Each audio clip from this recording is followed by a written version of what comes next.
तो इस तरह से यहाँ तक आपने मतलब डुओडेनम तक, डुओडेनम इंटेस्टाइन का जो पहला फर्स्ट और सेकेंड पार्ट है, वहां तक आपने डाइजेशन प्रोसेस देखा। डाइजेशन प्रोसेस यहाँ पे कंप्लीट हो जाती है। क्या क्या आपने देखा है यहाँ पे, स्टमक में हमने डाइजेशन देखा था, बकल केविटी में भी देखा था डाइजेशन, फिर स्टमक में देखा। स्टमक में बहुत सारे enzyme, pepsin, rennin, mucin, lipase, ये सब सीक्रेट हुए। फिर इंटेस्टाइन में डुओडेनम में हार्मोन्स मिक्स होते हैं, वो यहाँ पे इंटेस्टाइनल जूस के सिक्रेशन को रेगुलेट करते हैं, डाइजेस्टिव जूस के गैस्ट्रिक ग्लैंड के सिक्रेशन को रेगुलेट करते हैं। ठीक है, तो लीवर से बाइल जूस, पैंक्रियास से पैंक्रियाटिक जूस और इंटेस्टाइन से इंटेस्टाइनल जूस मिक्स हो जाते हैं। इसके बाद अगली जो प्रोसेस होती है वो होती है एब्जॉर्प्शन। अगली क्या प्रोसेस होती है, एब्जॉर्प्शन की प्रोसेस होती है। एब्जॉर्प्शन में क्या होता है, अब जो फूड डाइजेस्टेड हो गए, मतलब सिंपल फॉर्म में कन्वर्ट हो गए, अब उनका क्या होगा, एब्जॉर्प्शन होगा। ठीक है, तो digested food are absorb by wall of ileum. Ileum की वॉल के थ्रू यहाँ पे क्या होगा, फूड की एब्जॉर्प्शन होगा। As we know intestine, small intestine involve in both digestion and absorption process. तो स्मॉल इंटेस्टाइन के थ्रू जो होने वाला डाइजेशन है वो हमने देख लिया है। अब हम क्या देखेंगे, एब्जॉर्प्शन। तो एब्जॉर्प्शन होता है कहाँ पे, स्मॉल इंटेस्टाइन के में जो इलियम वाला जो पार्ट है, इलियम वाले पार्ट में कुछ विलाई होते हैं। क्या होते हैं, विलाई होते हैं। माइक्रोस्कोपिक फिंगर लाइक प्रोजेक्शन होता है। ये किसमें होता है, ये इलियम में होता है विलाई। और ये जो विलाई रहते हैं, villi increase the absorptive area of food. Food के एब्जॉर्प्टिव एरिया को क्या कर देते हैं, इंक्रीज कर देते हैं। और फूड का जो एब्जॉर्प्टिव एरिया इंक्रीज हो जाता है तो वो उसके कारण क्या होता है, ज्यादा से ज्यादा सरफेस पे फूड का एब्जॉर्प्शन होगा। तो एब्जॉर्प्शन के लिए क्या होता है, विलाई होते हैं, फिंगर लाइक प्रोजेक्शन। इस तरह से फिंगर लाइक प्रोजेक्शन, तो ये विलाई फूड के एब्जॉर्प्शन को इंक्रीज कर देते हैं। एक डायग्राम भी बनेगा यहाँ पे विलाई का। ठीक है, एक विलाई का क्या बनेगा, यहाँ पे डायग्राम भी बनेगा। इस तरह का आप एक डायग्राम बनाएंगे, सिर्फ एक ही विलाई का बनाएंगे। यहाँ पे कुछ आर्टरी और कुछ वेन आप बताएंगे।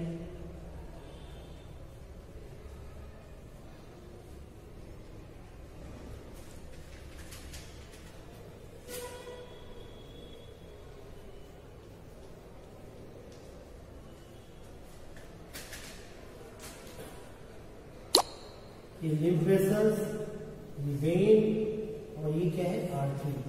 इस तरह से ये एक विलाई का मैंने यहाँ पे स्ट्रक्चर बनाया है, जहाँ पे हमारे फूड के डिफरेंट टाइप के जो डाइजेस्टिव फूड मटेरियल है वो एब्जॉर्ब हो। ठीक है, as we know our food content various types of nutrients.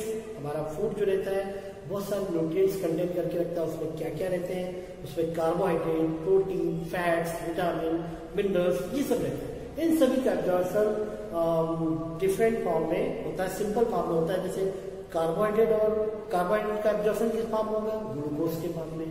Fat का एब्जॉर्प्शन फैटी एसिड और ग्लिसरॉल फॉर्म में होगा। मतलब जिस फॉर्म में, सिंपल फॉर्म में ये डाइजेस्ट हुए, वही सिंपल फॉर्म यहाँ पे क्या हो जाएगा, एब्जॉर्ब हो जाएगा।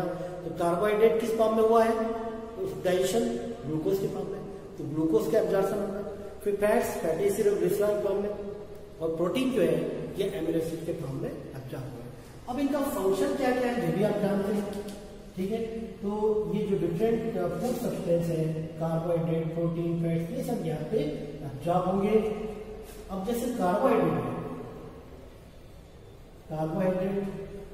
Absorb in the form of glucose, protein absorb in the form of amino acid,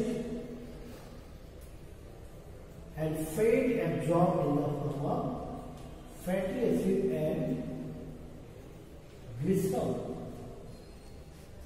और विटामिन और मिनरल जो रहता है वो डायरेक्ट सरफेस से एब्जॉर्ब हो जाते हैं, और वाटर जो रहता है ये लार्ज इंटेस्टाइन में एब्जॉर्ब होता है। ठीक है, इसके आगे देखते हैं। तो अब तक आपने पूरा ये यहाँ तक digestive system of human being, और उसमें आपने एलिमेंट्री के इनऑर्गेनिक पार्ट्स, डिफरेंट पार्ट्स देखे। फिर डाइजेस्टिव सिस्टम में सेकेंड पार्ट डाइजेस्टिव ग्लैंड्स देखा आपने, डिफरेंट टाइप की।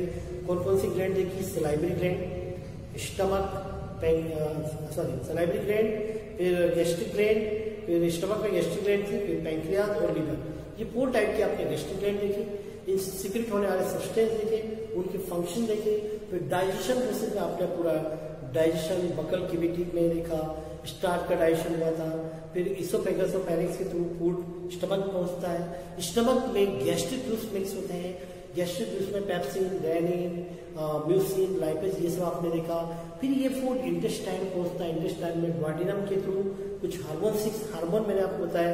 फिर bile juice, pancreatic juice, bile juice from liver, pancreatic juice from pancreas and intestinal juice secreted from intestine wall. ठीक है, ये सब अपना फंक्शन करते हैं और डाइजेशन कंप्लीट हो जाता है। फिर एब्जॉर्प्शन में देखा हमने पैसिव और एक्टिव एब्जॉर्प्शन, डिफरेंट टाइप के फूड सब्सटेंस का एब्जॉर्प्शन होता है और वो फिर एसिमिलेशन में यूटिलाइज कर लिए जाते हैं। उसके बाद डाइजेशन में ये सभी फूड जो अनडाइजेस्टेड और वेस्ट फूड रहते हैं वो एलिमिनेट कर देते हैं। इस तरह से डाइजेशन और एब्जॉर्प्शन कंप्लीट हो जाता है। इसके बाद कुछ विटामिन वगैरह है, जैसे vitamin A, vitamin B, vitamin B12, vitamin C, vitamin D, vitamin E, vitamin K. इन सब के सोर्सेज जो है कॉमन सोर्सेज सभी के लगभग जैसे ही हैं, वेजिटेबल्स, मिल्क, है ना, कॉड लिवर ऑयल, और ये सब जो सोर्सेज हैं वो आपको बता रहे हैं सोर्सेज क्या है इन सभी विटामिन के। फिर इन विटामिन का इफेक्ट क्या पड़ता है, जैसे विटामिन ए की डिफिशियंसी से ब्लाइंडनेस, रतौंधी डिसीज हो जाती है, ब्लाइंडनेस, है ना, और विटामिन बी से B12 से जो डिसीज होती है वो आपको बता रहा है, बेरी। फिर विटामिन सी से स्कर्वी, विटामिन डी से रिकेट्स, विटामिन ई से स्टेरिलिटी, विटामिन के से डिले इन ब्लड क्लॉटिंग। ये सब विटामिन के फंक्शन सोर्सेस से आपको तैयार करना है। ये आपका चैप्टर जो है ये कंप्लीट हो जाएगा। ठीक है, डाइजेशन पे आपको ज्यादा फोकस करना है। डाइजेशन में जैसे स्टार्च का आपने डाइजेशन देखा था, सलाइवरी एमाइलेज या टाइलिन के थ्रू स्टार्च माल्टोज में कन्वर्ट हो जाता था, वो एक क्वेश्चन बनता था। फिर डाइजेशन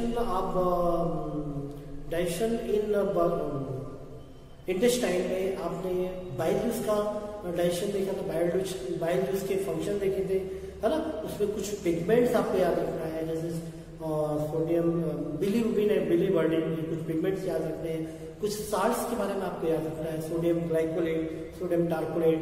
ये बिलीरुबिन और बिलीवर्डिन, ये 2 पिगमेंट्स अक्सर पूछे जाते हैं एग्जाम में, वो आपको याद रखना है। फिर पैंक्रियाटिक उसमें कौन कौन से एंजाइम्स होते हैं, उनकी क्या फंक्शन है, वो आपको याद रखना है। इंटेस्टाइनल जूस, हार्मोन जो डुओडेनम सीक्रेट हो रहे हैं वो अक्सर पूछे जाते हैं एग्जाम में, ये आपको याद रखना है।